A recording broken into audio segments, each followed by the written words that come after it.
오늘은 나홍진 감독의 영화 호프를 인물 중심으로 이야기해 보겠습니다. 호프를 둘러싼 반응은 아주 극명하게 갈리고 있습니다. 이게 영화냐? 라고 말하는 관객이 있는가 하면 바로 이런 것이 영화다 라고 열광하는 관객도 있습니다. 빠른 전개와 거대한 외계 생명체, 총격과 차량 추격전을 즐기면 되는 오락 영화라는 의견도 있습니다. 실제로 영화는 관객이 생각을 정리할 틈도 주지 않습니다. 그런데 정말 이 영화에 속도와 볼거리만 남아있을까요? 호프를 인물 중심으로 다시 바라보면 영화가 던지는 또 다른 질문이 보입니다. 인간은 자신과 다르게 생긴 존재를 어떻게 바라보는가? 우리는 모르는 존재를 만났을 때 이해하려고 하는가? 아니면 먼저 이름을 붙이고 총을 겨누는가? 그리고 외계인을 괴물이라 부르는 인간은 과연 괴물과 얼마나 다른가? 오늘 살펴볼 인물은 양배와 해술, 범석과 성기, 그리고 성혜입니다. 이 5사람을 함께 놓으면 호프가 바라보는 인간이라는 존재의 얼굴이 드러납니다. 영화 초반, 인간들은 명백한 피해자처럼 보입니다. 마을에 소가 죽어 있습니다. 건물과 자동차는 처참하게 파괴됐고 주민들은 정체를 알 수 없는 존재에게 공격당합니다. 인간의 힘으로는 감당하기 어려운 외계 생명체가 나타나 평범한 마을을 짓밟은 것처럼 보입니다. 그러나 영화 후반부에서 진실이 드러나는 순간 이야기는 완전히 뒤집힙니다. 모든 사건의 시작에는 양배가 있었습니다. 양배는 숲속에서 어린 외계인 황태자 칼리를 발견합니다. 칼리는 양배를 먼저 공격하지 않았습니다. 양배가 자신이나 다른 사람을 지키기 위해 총을 쏜 것도 아닙니다.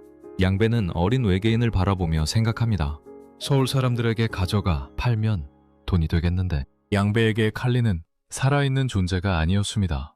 부모를 가진 아이도 아니었고 대화를 시도해볼 생명체도 아니었습니다. 그저 돈으로 바꿀 수 있는 물건이었습니다. 너는 누구냐? 라는 질문보다 너는 얼마짜리냐? 라는 계산이 먼저 나왔습니다. 그리고 양배는 총을 쏩니다. 외계인의 거대한 폭력보다 먼저 인간이 쏜 작은 총알이 있었던 것입니다. 호프의 모든 파괴와 죽음은 바로 그 총알에서 시작됐습니다. 양배, 생명에 가격을 붙인 사람. 양배의 폭력은 강한 증오에서 나온 것이 아닙니다. 그저 돈이 될 것 같았기 때문입니다. 오히려 그렇기 때문에 양배의 폭력은 더 무섭습니다. 거대한 악의가 아니라 아주 평범한 욕심과 무관심이 재앙을 만들었기 때문입니다. 영화는 양배의 외모와 공간도 기괴하게 보여줍니다. 그의 집에는 마네킹과 죽은 동물의 사체처럼 보이는 물건이 놓여 있습니다. 표정과 말투도 다른 마을 사람들과 어울리지 않습니다. 범석을 비롯한 마을 사람들도 양배를 불편한 눈빛으로 바라봅니다. 관객 역시 양배가 무슨 일을 했는지 알기 전부터 그를 이상한 사람이라고 판단합니다. 그런데 바로 이 지점이 중요합니다.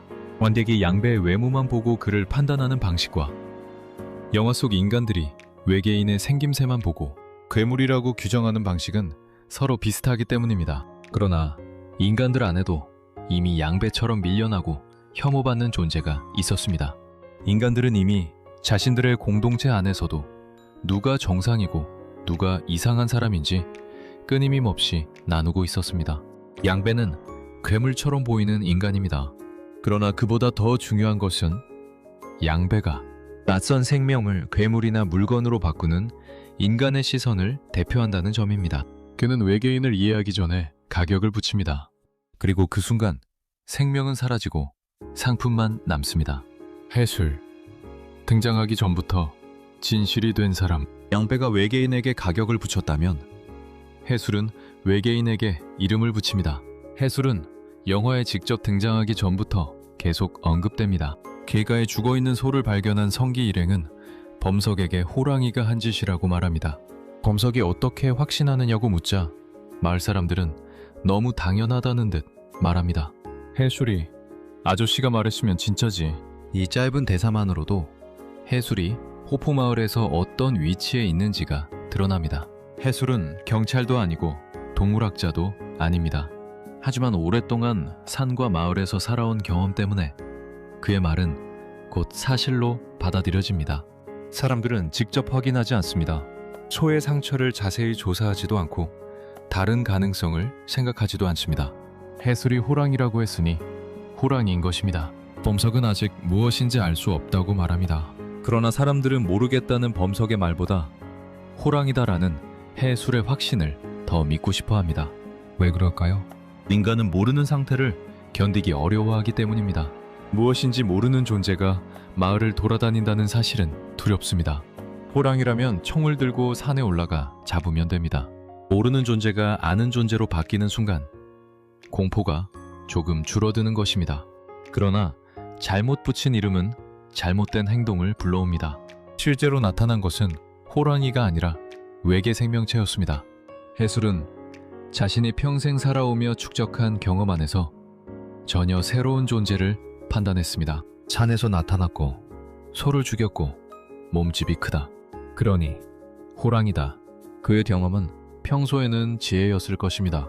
하지만 한 번도 본 적 없는 존재 앞에서는 그 경험이 오히려 세계를 잘못 보는 틀이 됩니다. 그는 외계 생명체를 목격한 중요한 증언을 하고 있다고 믿습니다. 그날 무엇을 먹었는지, 왜 배가 아팠는지, 설사가 어떤 식으로 나왔는지를 누구보다 진지하게 설명합니다. 다른 배우가 이 장면을 일부러 웃기려고 연기했다면 단순한 화장실 유머로 끝났을지도 모릅니다. 하지만 이면식 배우는 황당한 이야기를 실제 경험담처럼 들리게 합니다. 말은 이상한데 자꾸 귀를 기울이게 됩니다.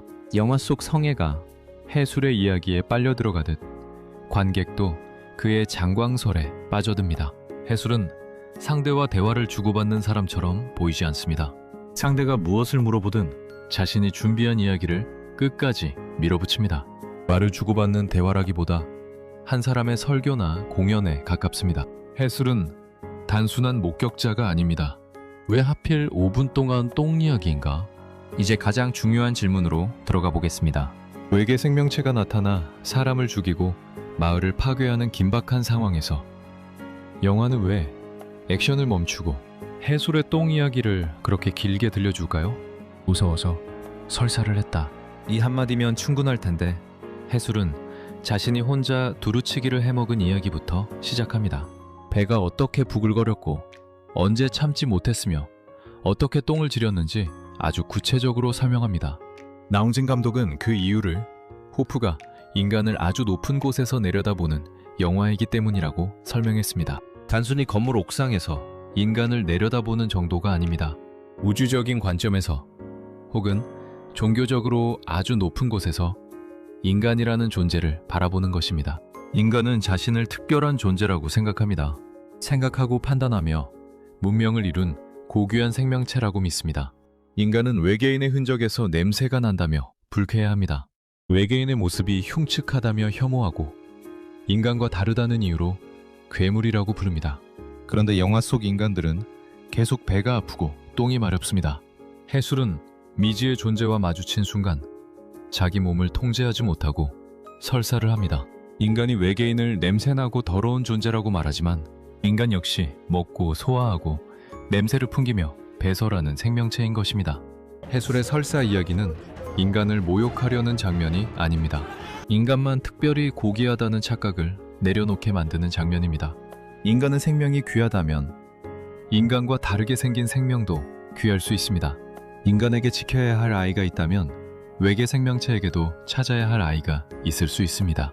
인간이 가족의 죽음 앞에서 눈물을 흘린다면 외계 생명체도 잃어버린 존재 때문에 눈물을 흘릴 수 있습니다. 해술의 배설은 인간을 모든 생명과 같은 자리로 끌어내립니다. 인간은 자신이 본 것을 기억하고 해석하고 덧붙입니다. 해술은 분명 무언가를 봤습니다. 공포도 실제였고 설사도 실제였을 것입니다. 하지만 그가 본 존재가 호랑이라는 판단은 틀렸습니다. 그러나 해술의 이야기는 너무나 구체적입니다. 무엇을 먹었고 속이 어떻게 아팠고 어떻게 똥을 지렸는지 모든 세부 정보가 들어있습니다. 사람은 이야기가 구체적일수록 진실이라고 믿는 경향이 있습니다. 괴물을 봤다는 한마디보다 두루치기를 먹고 배가 아파서 움직이다가 그 존재를 보았다는 설명이 훨씬 믿음직하게 들립니다. 성에도 해술의 이야기에 빠져듭니다. 그리고 마을 사람들은 해술이 호랑이라고 했다는 이유로 그 말을 믿습니다. 양배가 쏜 총알이 외계의 아이를 죽였다면 해술이 쏟아낸 말은 공동체의 판단을 잘못된 방향으로 끌고 갑니다. 범석. 자신이 틀렸다는 사실을 바라본 사람. 범석은 양배가 시작하고 해술의 말이 잘못 이끈 사건을 수습해야 하는 사람입니다. 호포 출장 소장인 범석은 외부의 지원이 끊긴 상황에서 마을 사람들을 지켜야 합니다. 그는 진실을 알지 못합니다. 상대가 호랑이인지 외계 생명체인지 왜 마을을 공격하는지도 모릅니다. 하지만 아무것도 하지 않을 수는 없습니다. 사람들을 모으고 총을 들고 현장으로 향합니다. 범석을 움직이는 것은 확신보다 책임입니다. 그는 당황하고 욕설을 내뱉고 때로는 제대로 판단하지 못합니다. 그래도 도망치지 않습니다. 문제는 범석 역시 처음에는 외계 생명체를 제거해야 할 적으로 본다는 점입니다. 사람들이 죽었으니 저 존재를 죽여야 한다고 생각합니다. 양배처럼 돈 때문에 총을 든 것은 아닙니다. 주민들을 지키기 위해 총을 듭니다. 하지만 상배가 왜 이곳에 왔는지 알아보기 전에 적으로 판단한다는 점에서는 해술이나 양배와 완전히 다르지 않습니다. 범석이 달라지는 순간은 외계 생명체의 눈물을 바라볼 때입니다. 자신이 괴물이라고 생각했던 존재에게도 고통과 상실이 있다는 사실을 알아봅니다. 그 존재는 인간을 학살하기 위해서만 온 것이 아니었습니다. 잃어버린 아이를 찾아 헤매는 보호자였습니다. 범석이 양배에게 네가 죽였잖아 라고 외칠 때 인간이 먼저 폭력을 시작했다는 진실이 드러납니다. 양배가 외계인을 상품으로 보았고 해술이 호랑이라고 오판했다면 범석은 자신이 잘못 보았다는 사실을 인정합니다. 범석은 처음부터 옳은 사람이 아닙니다. 그러나 자신이 틀렸음을 인정할 수 있는 사람입니다. 성기, 생각보다 몸이 먼저 움직이는 사람. 성기는 말보다 행동으로 자신을 보여줍니다. 말을 타고 달리고 움직이는 자동차에 매달려 총을 쏩니다. 외계 생명체의 공격을 받고도 다시 일어납니다. 성기는 사건이 왜 일어났는지 오래 고민하지 않습니다. 자신이 사랑하는 사람들이 위험에 처하면 먼저 몸을 던집니다. 양배와 성기는 모두 행동이 빠릅니다. 그러나 행동의 방향은 정반대입니다. 양배는 자신의 이익을 위해 총을 쏩니다. 성기는 다른 사람을 살리기 위해 자신의 몸을 내놓습니다. 마지막 차량 추격전에서 성기는 거의 영웅의 모습에 도달합니다. 차에 매달린 채 마베이오에게 총을 쏘고 동료들이 도망칠 시간을 벌어줍니다. 성애가 그를 향해 오빠 사랑해 라고 외치는 순간 성기는 모두를 위해 희생하는 영웅처럼 보입니다. 하지만 영화는 이 장엄한 순간을 황당하게 무너뜨립니다. 운전대를 잡은 양배가 도로의 고양이를 피하려고 핸들을 꺾습니다. 성기는 표지판에 부딪혀 차 밖으로 튕겨나갑니다. 거대한 외계 생명체의 공격에도 버티던 사람이 인간의 순간적인 판단 때문에 죽은 것처럼 보입니다. 이 장면은 우습지만 잔인합니다. 누군가 몸을 던져 싸워도 운전대를 잡은 사람이 잘못 판단하면 모든 희생이 한순간에 무너질 수 있습니다. 성기는 외계인에게 패배한 것이 아닙니다. 자신이 지키려 했던 인간 공동체의 불완전함 때문에 추락합니다. 성애, 선의를 바로 행동으로 옮기는 사람. 성애는 사람들을 지키겠다는 마음을 곧바로 행동으로 옮깁니다. 그녀는 중화기를 들고 외계 생명체와 맞서며 자동차를 몰아 위험한 공간을 빠져나갑니다. 범석이 생각하고 책임지는 인물이라면 성애는 옳다고 판단한 일을 즉시 실행하는 인물입니다. 주민이 위험하면 보호해야 하고 누군가 사람을 해치면 막아야 합니다. 성애의 가장 큰 장점은 망설이지 않는 용기입니다. 그러나 영화는 성애의 선의를 무조건 옳다고 말하지 않습니다. 양배는 돈을 벌기 위해 총을 쏩니다. 성애는 사람을 지키기 위해 총을 쏩니다. 두 사람의 동기는 완전히 다릅니다. 하지만 상대가 누구인지 충분히 알기 전에 자기 기준으로 판단한다는 점에서는 닮아 있습니다. 양배는 외계인을 돈이 될 물건이라고 판단합니다. 성애는 외계인을 죽여야 할 괴물이라고 판단합니다. 좋은 마음에서 출발했다고 해서 모든 폭력이 옳아지는 것은 아닙니다. 성애의 선의가 또 다른 폭력이 되지 않기 위해서는 범석의 시선이 필요합니다. 자신이 틀릴 수 있음을 인정하고 상대의 눈물을 바라보는 태도입니다.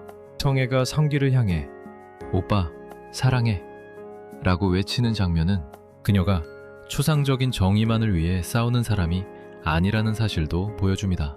그녀는 사랑하는 사람과 함께 살아남고 싶어서 싸웁니다. 성의 용기는 차가운 규칙이 아니라 구체적인 관계와 애정에서 나옵니다. 다섯 사람은 인간의 다섯 부분이다. 양배와 해술, 범석과 성기, 성애를 함께 놓으면 호프가 바라보는 인간 공동체의 모습이 선명해집니다. 양배는 낯선 생명에게 가격을 붙이고 폭력을 시작합니다. 해술은 모르는 존재에게 익숙한 이름을 붙이고 이야기를 퍼뜨립니다. 범석은 자신이 잘못 보았다는 사실을 뒤늦게 깨닫습니다. 성기는 누군가를 살리기 위해 자신의 몸을 던집니다. 성애는 자신이 옳다고 믿는 일을 망설이지 않고 실행합니다. 양배는 총을 쏜 손입니다. 해술은 잘못된 이름을 붙이고 이야기를 퍼뜨린 입입니다. 범석은 진실을 다시 바라보는 눈입니다. 성기는 사람을 지키기 위해 달리는 몸입니다. 성애는 앞으로 나아가게 만드는 의지입니다. 이 다섯 가지는 모두 인간 안에 있습니다. 인간은 양배처럼 욕심을 부리고 해술처럼 자신이 아는 것만으로 세상을 판단합니다. 범석처럼 뒤늦게 자신이 틀렸다는 사실을 깨닫기도 하고 성기처럼 누군가를 위해 몸을 던지기도 합니다. 성애처럼 잘못된 일을 바로잡기 위해 용감하게 앞으로 나아가기도 합니다. 영화는 인간을 선하거나 악한 존재로 단순하게 나누지 않습니다. 인간은 잔인하지만 누군가를 사랑합니다. 쉽게 오판하지만 자신의 잘못을 깨달을 수 있습니다. 그래서 호프에서 인간은 완전한 공동체가 아닙니다. 서로 다른 욕망과 판단, 사랑과 선의가 뒤섞인 불완전한 공동체입니다. 희망은 우리가 틀릴 수 있다는 인정에서 시작된다. 호프에서 괴물은 외계에서만 오지 않습니다. 상대를 이해하기 전에 가격을 붙이는 양배의 시선에서 괴물이 태어납니다. 모르는 존재에게 익숙한 이름을 붙이고 확신하는 해술의 말에서도 괴물이 태어납니다. 상대의 사정을 듣기 전에 총을 드는 인간의 판단에서도 괴물이 태어납니다. 그러나 희망 역시 인간 안에 있습니다. 외계 생명체의 눈물을 바라보는 범석의 눈에 희망이 있습니다. 사랑하는 사람을 지키기 위해 몸을 던지는 성기의 행동에 희망이 있습니다. 잘못을 그냥 지나치지 않고 앞으로 나아가는 성애의 용기에도 희망이 있습니다. 그리고 어쩌면 해술의 긴 설사 이야기가 우리에게 들려주는 가장 중요한 말도 이것일지 모릅니다. 인간은 우주의 중심이 아닙니다. 우리는 먹고 냄새를 풍기고 똥을 싸고 공포 앞에서 몸을 통제하지 못하는 작은 생명체입니다. 자신이 본 것조차 정확히 기억하지 못하고 모르는 존재를 익숙한 이름으로 잘못 부르기도 합니다. 그러나 인간이 자신의 자금과 한계를 인정할 수 있다면 다른 생명도 자신만큼 귀할 수 있다는 사실을 바라볼 수 있습니다. 호프가 말하는 희망은 완전한 인간에 대한 믿음이 아닙니다. 자주 틀리고 부족한 인간이 자신이 틀렸다는 사실을 깨닫고 상대를 다시 바라보며 함께 살아남기 위해 가던 방향을 바꿀 수 있다는 가능성입니다. 여러분은 호프 속 다섯 인물 가운데 누구에게 가장 마음이 갔나요? 가격을 붙인 양배였나요? 이름을 붙인 해술이었나요? 뒤늦게 진실을 바라본 범석이었나요? 몸을 던진 성기였나요? 아니면 망설이지 않고 행동한 성애였나요? 댓글로 여러분의 생각을 남겨주세요. 영상이 재미있으셨다면 구독과 좋아요, 알림 설정도 부탁드립니다.